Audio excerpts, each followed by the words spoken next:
Golconda jewellery మొట్టమొదటి factory outlet హనుమకొండలోనే అతిపెద్ద jewellery mart December 14న గొప్ప ప్రారంభం. నమస్తే రమగారు. నమస్తే జయ. రమగారు, మనము మణిద్వీప రహస్యం, నాకు మణిద్వీప వర్ణనే వచ్చేస్తోంది. రైట్, మూడవ భాగంలో మూడో భాగంలో ఉన్నాం. రాజకుమారి గృహ నిర్బంధంలో ఉంది, రాజుగారేమో రహస్య మార్గం గుండా వెళ్తున్నాడు. అయితే ఈ గృహ నిర్బంధంలో ఉన్న రాజకుమారిని ఎంతసేపు అతను రావడం కందర్పకేతు, పెళ్లి కొప్పుకోమని పిల్లని బలవంతం చేయటం. తల్లి లేదు, తల్లినేమో జైల్లో పెట్టేశారు. రాణిగారు జైల్లో ఉంది, పిల్ల గృహ నిర్బంధంలో ఉంది, ఎక్కడికి వెళ్ళనివ్వడు. ఇక్కడ ఊ తప్పితే ఇక్కడ ఊ అన్నారంటే అతనికి తెలిసిపోయేలాగా చెలికత్తెల్ని ఏర్పాటు చేసుకున్నాడు. ఓకే. అయితే ఏమైంది, ఈ అమ్మాయి రోజు కాస్త దుఃఖంలోనే అలాగే మొహం వేళ్లాడేసుకుని ఉంటూ ఉండేది. ఒకరోజు పొద్దుట మంచి ఉత్సాహంగా లేచి వచ్చింది. ఆ రాకుమారికి చిన్నప్పటి నుంచి ఉన్న చెలికత్త ఒకటి ఉంది, కుముదిని. ఈ కుముదిని మాత్రం మా కందర్పకేతకి లోబడలా, మిగిలిన వాళ్ళంతా లోబడిపోయారు. కానీ ఈ కుముదిని ఆశ్చర్యం చేసిన అమ్మ ఏమిటి పొద్దున్నే ఉత్సాహంగా నిద్రలేచారంటే, కుముదా నాకు ఒక కల వచ్చింది రాత్రి, ఎవరో ఒక ఎంత అందంగా ఉన్నాడో రాజకుమారుడు, అతనికి నాకు పాణిగ్రహణం అవుతున్నట్టు కల వచ్చింది. నాకు మా నాన్నే రాజ్యం మీద ఉన్నారు, సింహాసనం మీద మా నాన్నే ఉన్నారు, తండ్రి గారు సింహాసనం మీద ఉన్నట్టు, ఆయన వివాహం కుదిర్చినట్టు, ఆ రాజకుమారుడు బహుసుందరుడైన వాడు ఒకడు కనపడ్డట్టు. అబ్బా, సంతోషం, మొహం వెలిగిపోతోంది అమ్మాయికి. అంటే మంచి రోజులు ఏవో వస్తాయని అనిపిస్తోంది. తెల్లవారుజామున వచ్చిన కళలు నిజమవుతాయమ్మా. అబ్బాయి ఎట్లా ఉన్నాడంటే, ఈ అమ్మాయి ఏం చేసిందిట, నఖ చిత్రం ఒకటి గీసింది, గోటితోటి ఇట్లా చిత్రం గీసింది. ఎంత చక్కటి ముఖంగా కనపడుతోందో, దాంతో ఉత్సాహంగా ఉండి ఆ పూట నుంచి రోజు ఒక చిత్రం మొదలుపెట్టి నిదానంగా అబ్బాయి బొమ్మలు వేసుకుంటూ ఉత్సాహంగానే ఉండేది రాకుమార్తె. అతను వచ్చినప్పుడు వచ్చేవాడు, వాడు వెళ్ళిపోయాక ఇప్పుడు బొమ్మ వేసుకుంటూ ఉండేది.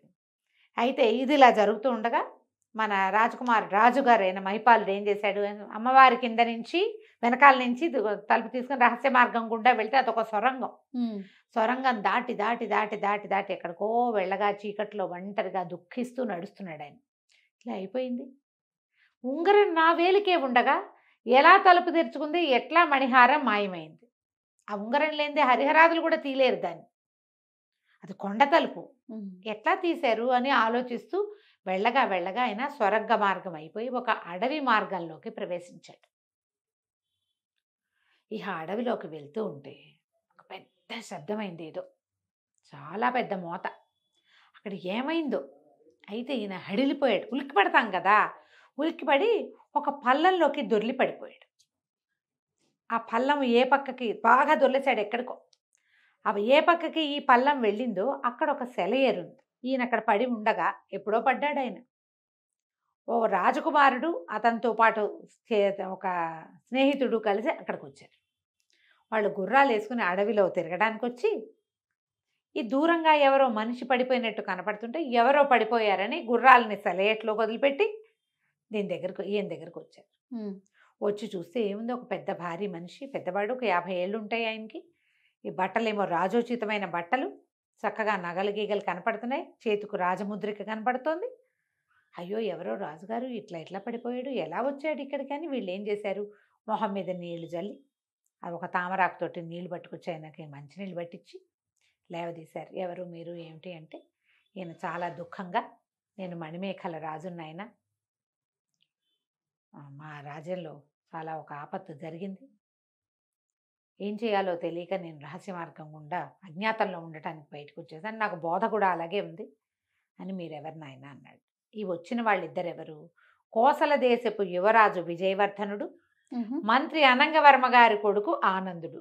వీళ్ళు అడవిలో తిరగడానికి వచ్చి గుర్రాలు రోజుతున్నాయని నీళ్ళ కోసం వెతుకుతూ ఈ పక్కకు వచ్చారు. వచ్చేసరి కల్లా అతను చెప్పాడు, నేను విజయవర్ధనుండి కోసల దేశపు యువరాజుని, మీరు భయపడకండి, మీకు మాకు పూర్వపరిచయం ఉంది, మణిమేఖల రాజ్యానికి కోసల రాజ్యానికి పూర్వపరిచయం ఉంది, మిమ్మల్ని ఇంత మోసం చేసినటువంటి మీ కందర్పకేతు నుంచి మీ రాజ్యాన్ని మీకు అప్పచెప్తాను నేను, ఈ తప్పిపోయిన మణిహారాన్ని కూడా మీ రాజ్యానికి చేర్చే పూచి నాది, కాబోయే కోసల మహారాజుగా నేను మీకు మాటిస్తున్నాను, నేను శపథం చేస్తున్నాను, అమ్మవారి మెడలో ఉండవలసిన హారాన్ని మళ్ళీ స్వస్థానానికి నేను చేరుస్తాను, మీరు ఎలాగో అజ్ఞాతంలో ఉండాలంటున్నారు కాబట్టి మీరు మాతో రండి, కోసల రాజ్యానికి వద్దురు కానీ అని చెప్పాడు. ఈయనకు అర్థం కాల మహిపాలుడికి. ఎక్కడి మణిమేఖల, ఎక్కడ కోసల రాజ్యం, వీళ్ళతో ఎప్పుడూ స్నేహం లేదే మనకి. ఇవి రెండు వేరు దిక్కుల్లో ఉన్నాయి. ఆ రహస్య ద్వారం ఇక్కడ ఓపెన్ అయింది. ఆయన స్వర్గంలో నుంచి నడిచొచ్చాడు. ఎక్కడో ఇది ఏ దిక్కుకు వచ్చానో కూడా ఆయనకు తెలీదు. తర్వాత అందులోంచి బయటకు వచ్చాక కాలు పట్టిన దిక్కుకి నడుచుకుంటూ వచ్చేసాడు. ఎలా వీళ్ళకి మనకి స్నేహం కుదిరిందో ఆయనకు తెలియలే. సరేనని వాళ్ళతో పాటు బయలుదేరాడు. వాళ్ళు ఏదో చిన్న సైన్యంతో వచ్చారు. ఒక గుర్రం ఎక్కించారు ఈయనకి. ఈయన కూడా గుర్రం ఎక్కించి తీసుకెళ్లారు. కోసల రాజ్య ఆస్థానంలో అంతఃపురంలో రాజు, రాణి, మంత్రి ఉన్నారు. కోసల దేశానికి రాజు రాజ్యవర్ధనుడు ఆయన పేరు. ఆవిడ పేరు అంబికాదేవి మహారాణి పేరు. వాళ్ళ మంత్రి అనంగవర్మ. ఆ అనంగవర్మ గారి కొడుకే ఈ విజయవర్ధనుడితో పాటు వేటకొచ్చిన వాడనమాట. వీళ్ళు ముగ్గురు కూర్చుని ఉండగానే విజయవర్ధనుడు యువరాజు ఈయన్ని మహిపాల మహారాజును తీసుకుపోయాడు లోపలికి. తీసుకెళ్ళాక ఆయన చెప్పాడు, ఈయన ఫలానా వారు, ఈయన ఎవరు ఏమిటి అని అడిగితే ఇది ఇలా ఫలానా రాజు అనేసరికి ఆయన సంతోషించాడు రాజ్యవర్ధనుడు. ఆహాహా, ఎంతకాలానికి మీ దర్శనమైంది, మనకు ఎన్నో తరాల నుంచి మన పరిచయం అలా కొనసాగుతోంది, మాకు చాలా సంతోషంగా ఉంది అని చెప్పి ఆయన కూర్చోబెట్టి యథోచితంగా ఆయనకి సత్కరించి మంచినీళ్ళు ఇచ్చి కాస్త భోజనం తెప్పించి ఏ పరిస్థితి వల్ల ఈయన బయటకు ఇట్లా రావాల్సి వచ్చిందో వివరంగా అంతా తెలుసుకున్నారు. తెలుసుకున్నాక పూర్వం జరిగిన ఒక కథ చెప్తున్నారనమాట. ఈ రాజవర్ధనుడి గారి ముత్తాత పేరు యశోవర్ధనుడు. ఆయన ఒకసారి అడవికి వేటకెళ్ళాడు. వేటకెళ్ళి వేటకేముంది, ఈ వేటల్లో దారులు తప్పిపోవటం సహజం. అవును, ఎక్కడికో వెళ్ళిపోతారు ఓ జంతువు వెనకాల పడి. వాళ్ళు అక్కడ ఉండిపోతే సైన్యం వాళ్ళే వెతుకుని వాళ్ళే చెట్లెక్కి చూసుకుని సైన్యం రావటమో, లేదా వీళ్ళే చెట్లెక్కి ఎక్కడున్నారో వెతుకుని ఎక్కడి నుంచి పొగొస్తుందో చూసుకుని పొగ పెట్టడము, అవన్నీ పాత పద్ధతులు. అవును. ఈయన ఈ యశోవర్ధనుడు ఒక అడవి దారిలో వెళ్తూ ఒక సింహం కనబడేసరికి సింహం మీద వేట కోసం ఆయన ఆ దారి పట్టేశాడు. ఈ దారి పట్టి వెళ్ళేసరికి ఏమైంది, ఆయనకి వీళ్ళనేమో సైన్యం నుంచి విడిపడిపోయాడు, ఎక్కడికో వెళ్ళాడు. వెళ్తే ఒక కొండ కింద భాగం, అది లోయ అని చెప్పడానికి వీల్లేదు, పూర్తిగా ఒక కింద భాగం లాగా ఉందన్నమాట. అక్కడ మంచినీళ్ళు కనపడ్డాయి, చెరువు కనపడింది. ఆ చెరువు ప్రాంతంలో ఒక సిద్ధుడు ఒక ఆయన పడిపోయి కనపడ్డాడు. సిద్ధుడు పెద్ద గడ్డం, బవిరి గడ్డం, బోళ్ళంత జుట్టు, దెబ్బలు తగిలి పడున్నాడు. ఆశ్చర్యపోయాడు. సిద్ధుడు పడిపోతే ఏదో ఆయన పడిపోవడం కదా, ఎవరో కొట్టినట్టుంది. ఈయన గుర్రానికి నీళ్ళు పెట్టి కాసిన తామరాకు దొన్నెలో నీళ్లు తీసుకొచ్చి ఈ సిద్ధుడిని మొహం మీద నీళ్ళు చల్లి ఆయన కొంచెం సేద తెచ్చి, అయ్యా ఎవరండి మీరు, ఏమిటి సంగతి సందర్భం అని కనుక్కున్నాడు. కనుక్కుంటే, నాయన నాకు ఇక్కడ దగ్గర గుహలోనే నా నివాసం, నన్ను అక్కడికి తీసుకెళ్ళమంటే ఈయన్ని మెల్లిగా ఆ గుహలోకి తీసుకెళ్ళాడు. కొండ కింద లోపల భాగంలో ఒక గుహ. ఆ గుహలోకి తీసుకుని వెళ్ళేసరికల్లా ఇంత ఆశ్చర్యపోయాడు. ఆ గుహలో పక్కన కమండలము, దండము, తర్వాత ఏమో ఈ ఋషులు వాళ్ళు తపస్సు చేసుకునేందుకు వీలుగా ఓ పులి చర్మము, లేడి చర్మం, ఓ అగ్నిహోత్రం, పక్కన ఒక తివాసి ఒకటి ఇట్లా గాల్లో నిలబడి ఉంది. తివాచీలు మనకు తెలుసు కదా, నేల మీద ఉంటాయి, కాశ్మీర్ తివాచి. అది నేల మీద లేదు, ఇట్లా పైకి లేచుంది, గాల్లో ఉంది, దానికి ఇంతే ఆధారము లేదు. ఈయన ఆశ్చర్యపోయాడు యశోవర్ధనుడు, ఏం జరిగింది ఇక్కడ, ఇదేమిటి తివాసి ఇట్లా ఉందని ఆశ్చర్యంగా అనిపించింది. సిద్ధుడిని లోపల తీసుకుపోయాడు. లోపల తీసుకెళ్తే ఆయన కూర్చుని ఇతనికి ఏవో పండ్లు ఫలాలు ఇచ్చి, నాయన ఇన్నాళ్ల నుంచో తపస్సు చేస్తున్నా, నా తప ఫలితంగా ఈ మాయా తివాసి నాకు లభించింది. ఈ తివాసి మీద కూర్చుంటే కోరుకున్న చోటికి తీసుకెళ్తుంది ఇది. నేను ఎన్నో క్షేత్రాలు తిరిగాను, ఎన్ని క్షేత్రాలో ఈ తివాచి మీద వెళ్ళి స్వయంగా స్వామిని దర్శనం చేసుకున్నా. రకరకాల ప్రతిష్టలు, బ్రహ్మ ప్రతిష్ట, ఇంద్ర ప్రతిష్ట, అట్లా ప్రతిష్ఠింపబడిన అన్ని దేవాలయాలు చూశాను. అయితే ఇలా నేను తివాచీ మీద తిరగటం గమనించిన మాంత్రికుడు ఒకడు ఈ తివాచీని లాక్కోవటానికి ప్రయత్నం చేశాడు. నేను చాలా కష్టపడి లోపలికి వచ్చేసాను. అయితే ఇప్పుడు ఏమైంది, నేను ఈ కొండ దిగినప్పుడు నేను కనపడేసరికల్లా ఆ తివాచీ కోసం ఒక మాంత్రికుడు చాలా ప్రయత్నం చేస్తూ ఆ మాంత్రికుడు నన్ను కొట్టి హింసించి అక్కడ పడేశాడు. నేను ఒకటి గమనించాను, అతని కొండ దిగి రాలేడు, కిందకి రాలేడు. నేను పువ్వుల కోసం కొండ వైపుకు వెళ్ళినప్పుడు నన్ను కొట్టాడు. అక్కడి నుంచి దొర్లి నువ్వు చూసిన చోట నేను పడిపోయాను నాయన. నా పుణ్య ఫలితంగా, నా తపో ఫలితంగా దొరికిన ఈ మాయతివాసిని ఎవరికైనా ఇచ్చి పుణ్యాత్ముడికి నేను హిమాలయాలకి తపస్సుకి వెళ్ళిపోదలుచుకున్నాను. నేను చూడదలుచుకున్న క్షేత్రాలన్నీ చూసేసా, నాకు ఇంకేం అక్కర్లేదు. ఈ తివాచి ఎవరి చేతుల్లోకి వెళ్ళాలనేది దానంతట అదే నిర్ణయించుకుంటుంది. నిన్ను చూసి గాల్లో నిలబడింది, నీకోసం సిద్ధంగా ఉంటుంది. కాబట్టి ఈ తివాసిని నీకు ఇస్తాను, దీన్ని ప్రయత్నించు ముందని ఆ తివాసి మీదకి ఎక్కమన్నాడు. తివాసి మీద కూర్చుంటే నుంచున్నా, బయటికి వెళ్ళంటే అది బయటికి వెళ్తుంది, లోపలికి వెళ్ళు అంటే లోపలికి వస్తుంది, ఎక్కడికి కావాలంటే అక్కడికి అది తీసుకెళ్తుంది. ఈ తివాసిని నువ్వు తీసుకో, నీ దగ్గర ఉంచుకోనాయన అని చెప్పి సిద్ధుడు ఆ తివాసిని అదే రాజవర్ధనుడి తాతగారైన యశోవర్ధనుడికి ఇచ్చాడు.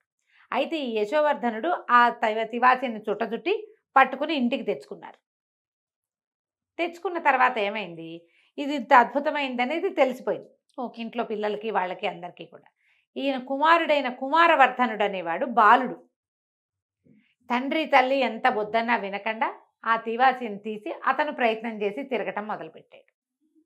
ఒకసారి ఆ తివాసి తీసుకుని బయటికి వెళ్ళి ఇక రాకపోయేసరికి ఏం చేయాలో తెలియలేదు, అంతా వెతుకుతున్నారు. తివాసితో అతను ఎక్కడికి వెళ్ళిపోయాడు.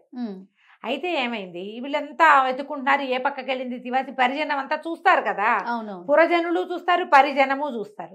ఏ పక్కకి వెళ్ళాడని ఆ పక్కకి జనాలు వెతకడానికి పరుగులు పెడుతూ ఉన్న సమయంలో ఒక ఆయన, ఒక పెద్ద ఆకారం కలిగిన వాడు, రాజోచితమైన వేషం ధరించిన ఒక ఆయన ఈ పిల్లవాడిని దెబ్బలు తగిలి ఉన్నవాడిని తీసుకొచ్చి వీళ్ళకి అప్పచెప్పాడు.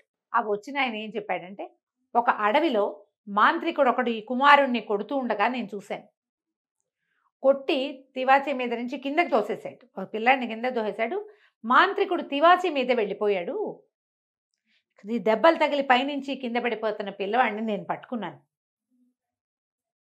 పట్టుకుని నేను తీసుకొచ్చాను ఇక్కడ వాడని చెప్పాడు. ఆయన ఎవరంటే మణిమేఖలకి పూర్వరాజైన ధరణిపాలుడు. ఓహో. ఎప్పుడైతే ధరణిపాలుడి పేరు వినంగానే మహిపాలు చెప్పాడు, ఆయన మా తాతగారండి అన్నాడు. ఆయన దయతలిచి ఎంతో దూరం ప్రయాణించి, ఎక్కడ మణిమేఖల ఎక్కడ కోసల, అదే కదా, కుమారుణ్ణి తీసుకొచ్చి మాకు అప్పచెప్పారు. తివాసి మాయమైపోయింది, మాంత్రికుడు ఎవడో పట్టుకుపోయాడు. అయితే మా తాతగారికి చాలా దిగులుగా ఉండేది. ఒక ఋషి, ఒక సిద్ధుడు తన తప ఫలితానంతా ధారపోసి సంపాదించుకున్న తివాసిని అప్పచెప్తే దాన్ని కాపాడుకోలేకపోయానని దుఃఖపడేవారు. కానీ ఆయనకు ఒకనాటి రాత్రి కల్లో సిద్ధుడు కనపడి, నువ్వు భయపడద్దు నాయన, కాలాంతరంలో మీ వంశస్థుడికే ఇది దొరుకుతుందని చెప్పారు. మేము అప్పటి నుంచి మణిమేఖల రాజులకి మేము రుణపడి ఉన్నామన్న వార్త మాకు తర్వాత తరాల్లోకి ప్రచారంలో ఉంది. మీ రాజ్యానికి సంబంధించిన ఏ వార్త అయినా మాకు అపురూపమే. మీరే వెతుక్కుంటూ మా ఇంటికి వచ్చారు, మీకు కావలసిన సహాయం చేస్తాం మేము. తప్పకుండా మీకు మీ మణిహారాన్ని రాజకుమారుడు తెస్తానని ప్రతిజ్ఞ చేశాడు కాబట్టి కుమారుణ్ణి పంపిస్తాము అని చెప్పి ఈ రాజుగారు, కోసల దేశపు రాజుగారైన రాజ్యవర్ధనుడు మహిపాల మహారాజుకి మాటిచ్చాడు. తర్వాత ఏం జరిగిందో మనం వచ్చే భాగంలో తెలుసుకుందాం. తప్పకుండా రమ్మగారు. నమస్తే. నమస్తే జయ.